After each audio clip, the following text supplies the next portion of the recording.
Hi, it's Katrina!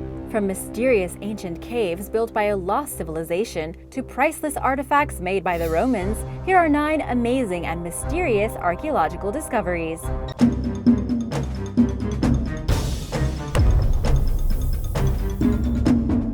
Number 9. Alexander's Bathtub.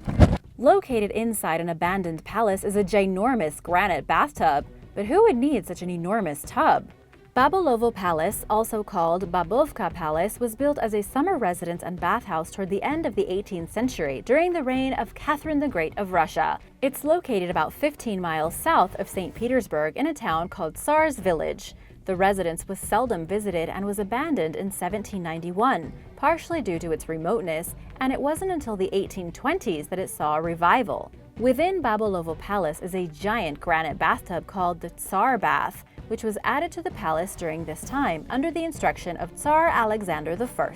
It's rumored that Alexander used the palace and, presumably, the gigantic tub as a rendezvous point for meetings with his lover, a court banker's daughter named Sofia Velo. The tub was reportedly carved from a single 176-ton chunk of granite sourced from Finland, and the task took an entire decade to complete. That's a long time to wait for a bathtub. At approximately 6.5 feet tall and 17 feet in diameter, the finished product is more like a small swimming pool than a conventional bathtub. It holds around 8,000 buckets of water, and it's one of the few surviving remnants of Babulovo Palace, which was badly damaged during World War II and now sits in ruins. Number 8. Longyu Caves.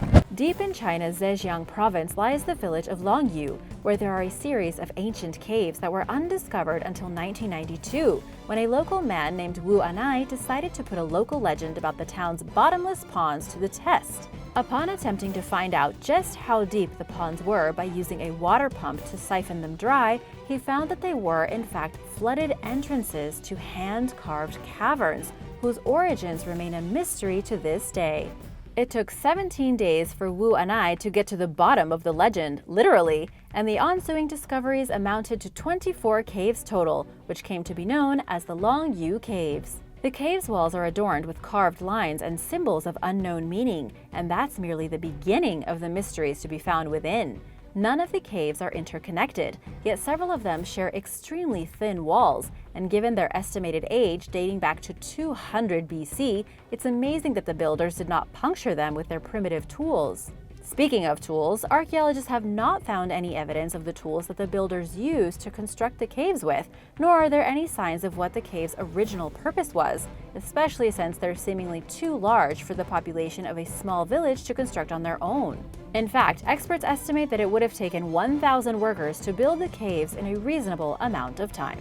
Number 7. Great Pyramid Void.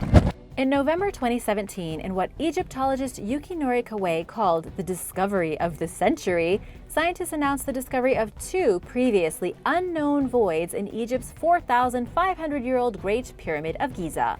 Standing at 455 feet tall, the Great Pyramid of Giza was built for Pharaoh Khufu. Scientists with the Scan Pyramids project reported the discovery of 2 previously unknown voids in the Great Pyramid in an article published in November 2017 in the journal Nature. There is one void located above a giant passageway that leads to the Grand Gallery and Khufu's burial chamber. Measuring about 100 feet long, its dimensions seem similar to the 153-foot-long, 26-foot-tall tunnel it's situated above.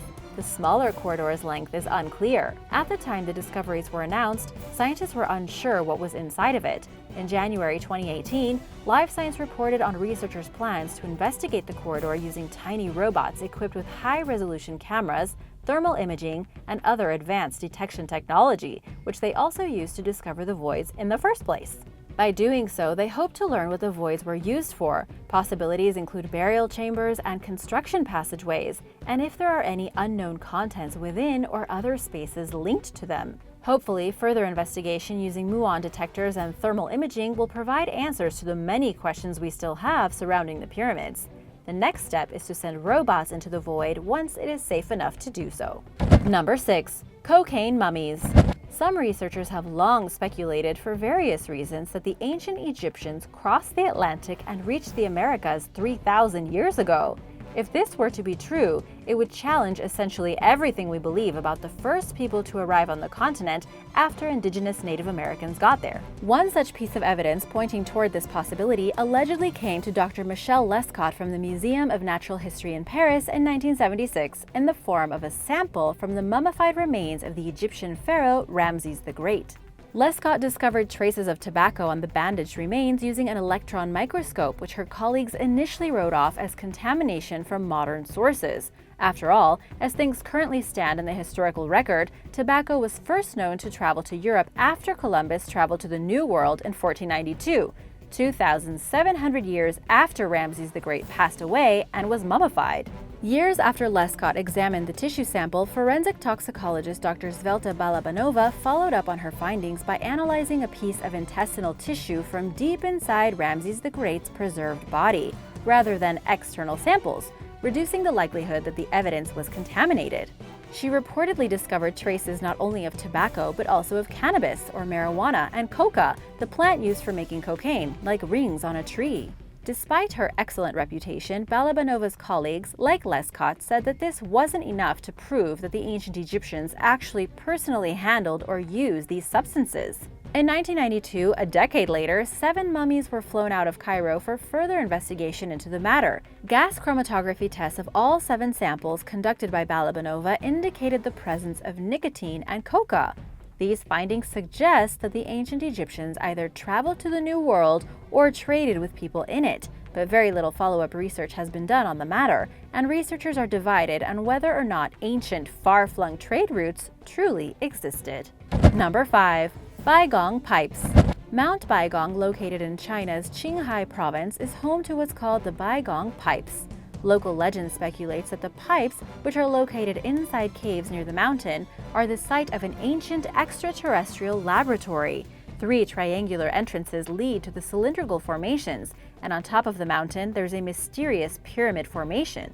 The pipes connect to a nearby lake. All that said, it's understandable why people assume that the pipes are man-made. After all, wouldn't you at first glance? But the Beijing Institute of Geology dated them back 150,000 years.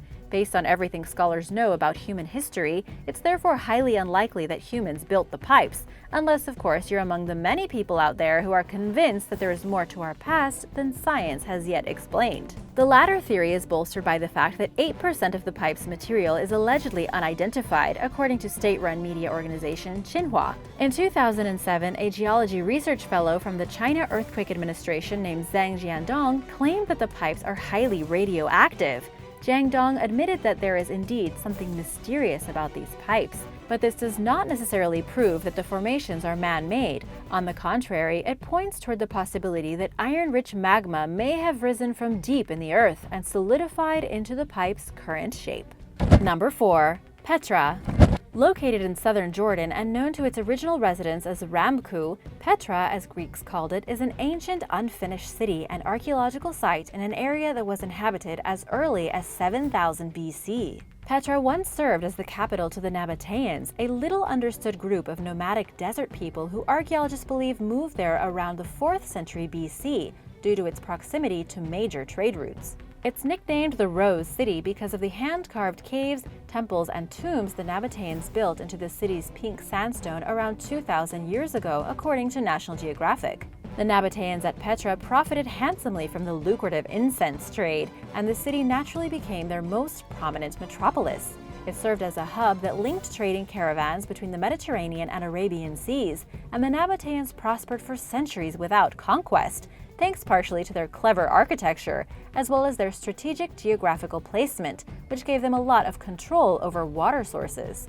Some of the city's most impressive constructions, including a theater that sat 6,000 guests, were built after the Romans arrived in 63 AD. The treasury and monastery, which both boast Hellenistic features, were cut into rock facades from the top down. Simply put, the buildings at Petra are engineering feats, especially for the time during which they were constructed. Included among them was a sophisticated water system consisting of an advanced irrigation tunnel carved into the rock, which supported the city's peak population of around 30,000 inhabitants. After Petra's fall, it was more or less forgotten about until 1812, when Swiss explorer Johann Burckhardt rediscovered it. More recently, in 2016, a still-buried monumental structure was found using satellite imagery. Today, Petra is technically in ruins, but it's also a UNESCO World Heritage Site, and its stunning beauty continues to draw millions of visitors. Still, researchers know very little about the Nabateans, who constitute some of its pre-Roman inhabitants. Number 3. Basda Caves. About 12 miles outside the town of Haran in southeastern Turkey, along a narrow road full of potholes, are the Basda Caves. From the outside, they're nothing spectacular. One reviewer, Wilco van Herpen of the Hurriyet Daily News, even recounted that as he approached the cave's entrance, he already wanted to turn around and leave due to the structure's seemingly uneventful nature. "What you see when you get out of the car is not impressive at all," Van Herpen wrote. "It definitely did not look spectacular. On the contrary, this was horrible," he said, of a small opening leading to some concrete steps. But things got better when the writer realized that he wasn't just in any ordinary cave, but a spectacular one, as he put it. The Basda Magarasi or Basda Caves are actually a vast ancient rock quarry in an abandoned village. The rocks cut away from Basda were used to build nearby Haran, and what remains of the quarry has an almost biblical quality to it, with lines and carvings chiseled into it.